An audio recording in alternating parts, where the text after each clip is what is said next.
It wasn't Dylan's intent to fall for a musician. Hell, he couldn't count the number of times he'd rolled his eyes over such a thought. In fact, he hated himself a little more each day for it. 8 months ago, he'd accepted the position as head bartender at Club Kronos.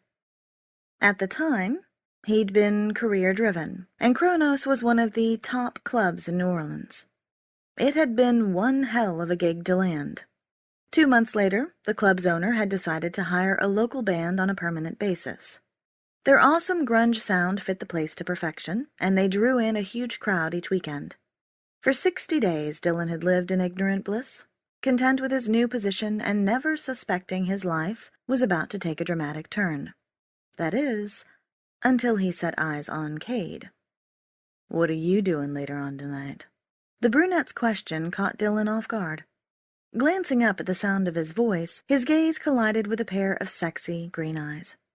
They were a shade darker than Cade's. Dylan sort of wanted to punch himself in the face for noticing. He knew he'd met the guy before, but damned if he could remember his name. To buy some time, Dylan made a show of putting away the clean glasses he'd been carrying. The dude was hot as hell. Perfect angles and tight muscles. Perhaps the time had come to wipe Cade from his mind.